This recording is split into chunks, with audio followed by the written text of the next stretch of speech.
So as you can see, it's not very big. We're talking about, I think it's about 4 metres wide, and the actual part of our garden really is only tiny. The rest of it is council land. So they've got the fence here. That's where our property ends. And if you line that up with the edge of the letterbox over there, so all that in there, that little area, that's ours. And then all this, sort of all along there down to the footpath, that's council land. But we've laid irrigation all the way through it. So we've just got these lines running every 30 centimetres. Some of it's covered up by the mulch, and others we haven't quite mulched enough, so we've got to put some more mulch down so they're all covered up, and that will help protect the soil. So what I've done down the front near the footpath there, so we've got this footpath running along there. I've put in some succulents because they can handle the heat coming off from all the concrete around. And the soil down this end wasn't very good, so it was kind of a bit of building rubble and stuff like that. So poor soil, not for good plants that can really need the really good, healthy soil with lots of humus and all that.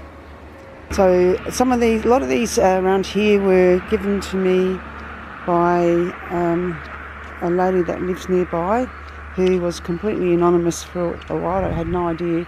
He was leaving various succulent cuttings in plastic bags over behind our letterbox. So that one, that Ionium, for example, is from, those are from her. And she only revealed herself weeks later when I was actually out in the front garden, and she came walking down the road with another bag of cuttings. And I can't believe this. I'm actually filming this relatively early on New Year's Day, thinking that because we live on a main road, it has been a big night out, that there would be hardly any traffic at all. And there's still a reasonable amount, surprisingly. I thought it would be almost dead quiet like it usually is. Here we've got some Aeoniums, and there's what's commonly called a jade plant, or some crassula. More Aeoniums. I've got heaps of those. I'm going to give some away soon. I've got too many, and it actually, when you look at the garden it's almost too much black. Oh, it's very dark brown, and it's almost dominating. And then we've got more over by the driveway.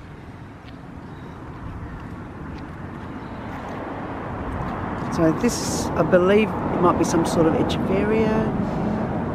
It just forms in a sort of mounding clump, reasonably tight. The leaves never seem to look pristine though, they always look a bit marked and mottled. And that one there is an aloe. It's from the aloe range, which is bred by a guy from South Africa who's been living in Australia for a while, and they have fantastic flowers in winter. So that one's called Southern Cross, yellow with a sort of orangey tinge to the centre. Here's some of those blue chalk sticks. So that's just starting to take. I grew them from cuttings. They were tiny cuttings without any roots at all. The cuttings would have been about less than a quarter of that size. So they're just getting themselves bedded in now. They'll put them in winter, so it's been 6 months. They haven't grown a lot, but their growing season is winter. And dotted around the garden are lots of these cosmos. These are self-seeded. I had a packet ages ago and threw them in one particular area in the garden, but they seem to pop up here, there and everywhere. You can see more tucked away in there. Got some penstemons through the garden as well. They've not flowering that much at the moment because I cut them back not that long ago. What you see here with this blue flowers, that's a salvia, and that's called blue sky or African sky, I think the name is. That's the common name. A variegated yucca is here. Now that was donated as well. So That yucca was tiny when she gave it to me as a cutting, and it's got variegation instead of just the plain green one. So that's looking quite healthy and growing quite strongly there. Got a few bad patches here, so I'm looking to add some more colour. I might get some more penstemons because I did have more. Some of them sort of died back, and they add a lot of colour when they're in flower, and they do flower for a fair while once they are in flower. And that rosemary we use a fair bit. It's probably getting a little bit too big, so we just try and keep it trimmed down by either using it for cooking or just give it an occasional trim. Got a few cannas I planted out from the backyard here. They're looking rather sick and sorry, but I think they're just getting established. They will have sort of bronzy green leaves and pale pink flowers, and there's only a dwarf canna. This one is a Rudbeckia, and I leave the seed heads on. There's basically the flowers are gone, but I quite like the effect of those, and until they go really brownish, the leaves are starting to go a bit brown, and you give it that trim right back down towards the ground and they come up again. Now I believe this one is might be called this grey one might be called a licorice plant. Not that it smells like licorice or anything like that. I'll see if I can find the name and pop that in the description, and that I'll give that a trim back every now and then. I just like the colour contrast with some of the other green and other colours, just tones everything down a bit. I've got quite a few Achilleas, or they're also known as yarrows,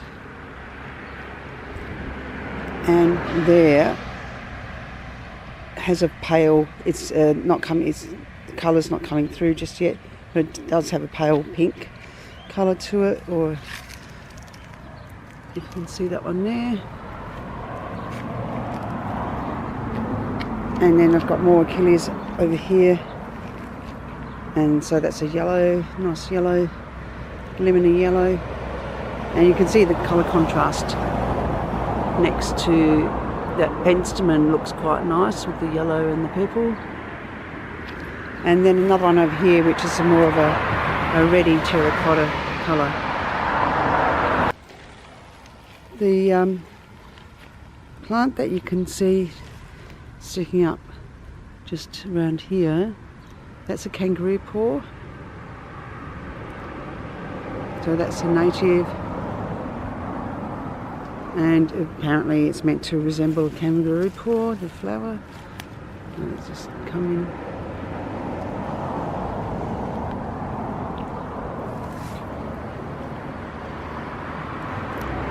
Here I've got another aloe from the Aloe series, and that's called Outback Orange, and that had about 6 flowers. This is the first season that either of those plants, the aloe, that one, and the other aloe over there, they took a while to flower, but apparently each year they just get better and better, so I'm looking forward to that. And here we've got some more self-seeded cosmos. This is an echinops.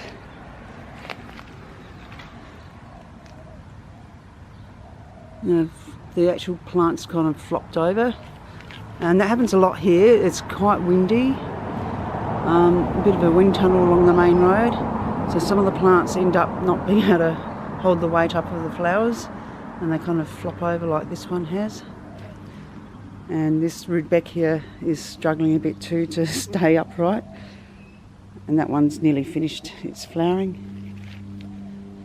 This one here is a geranium, or pelargonium is a proper name, and that was a $5 special at Bunnings in a little pot, which was tiny, like had about 3 leaves and one forlorn little flower.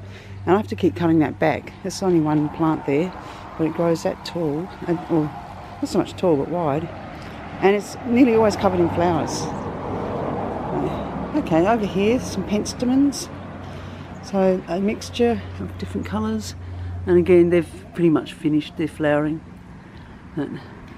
That's a nice one there. We've got the throat, nice white throat, and like a dark pink, which is quite a nice combination. And then I've got these here which have got just a hint of pink around the edges, and they're mostly white, and they vary even in the bush. In the plant itself there'll be some that'll have a lot more pink around the edge than others. And another rudbeckia.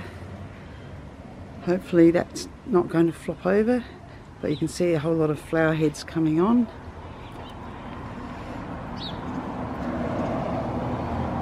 Against the fence, got 4 clumps of canna lilies, and that's one's called marine nagel, and that just flowers its head off.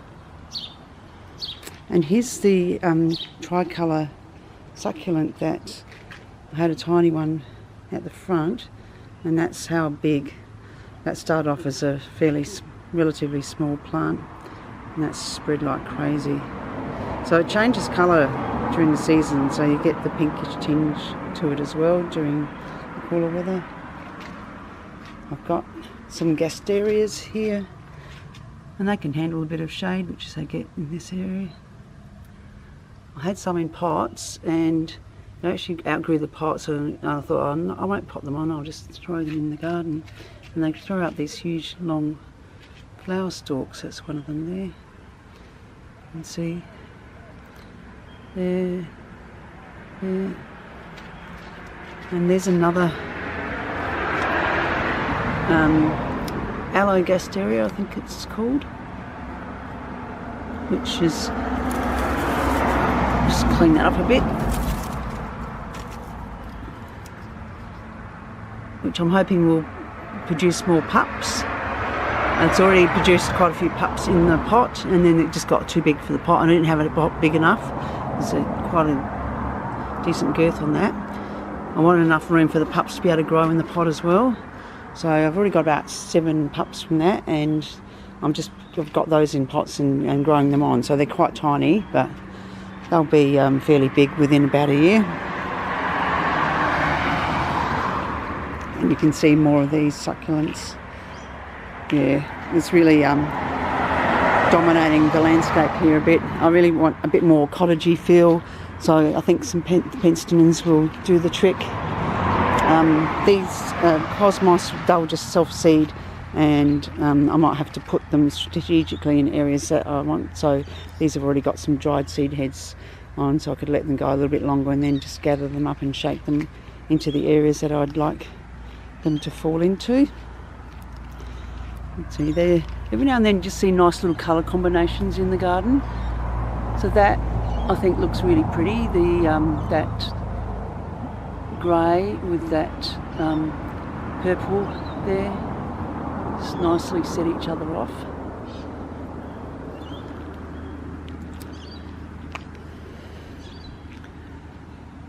Right, now what else haven't I shown you? There's a fair bit here, and there's still a lot to do. There's a lot of gaps, and the garden's nowhere near looking its best. I think it looked a lot better about a year ago, but I want to bring back that more cottagey feel. But I still like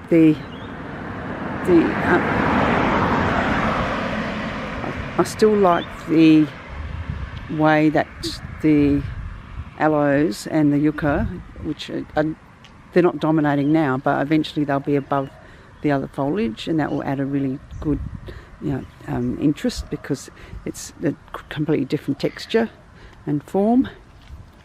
And a couple of other things too I can notice is that there seems to be a few colour dominations. So that's a reddy orange geranium, and then the canna lily is I guess that's more red than orange, but it's similar sort of colour. There's a lot of that, and it needs to be offset by something else, and I'm not sure that these succulents are doing it. the succulent is overpowered by the colour in the geranium. So I've got to put my thinking cap on and work out how to... I want these still to be star, you know, and stand out, stars and stand out, but got to be careful not to have that whole part of the garden just completely dominated by that same colour palette of the reddy orange. I'm liking the little bits of blue and purple in the garden. The plants themselves are not necessarily performing that well. That salvia, for example, I have to keep cutting it back. It gets way too big. So, but I like the colour. Here's another colour combination that looks good. I'm just trying to move away from the shade. So, like a pale lilac-y colour with the yellow. Probably would look better with a more muted yellow, but don't mind that. And this little plant here is a Verbena bonariensis. So that has quite airy sort of stalks coming up with the flowers on top. And you can grow other plants through it. And I can't get over how many cars are going past. It's still relatively early, like I don't think it's 8 o'clock yet, or maybe 8:30, but I thought on New Year's Day it would be really quiet and I could get around and show everything without too much road noise, but it's not to be. Just going to zoom in on these flowers.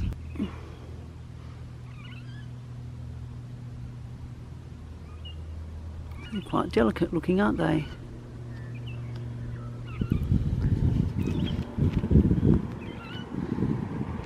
So, got more summer to come in this garden. I won't be doing a lot of planting the next few weeks because we're bound to have a heat wave, and that's just really, really hard on any new plants.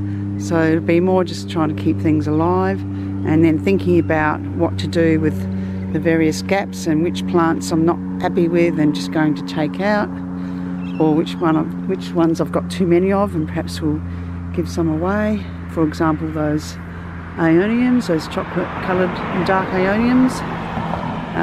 Really don't need that many of those in the garden.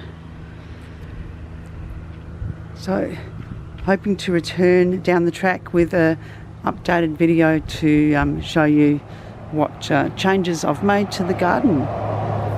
So it's bye for now from Leanne in Adelaide.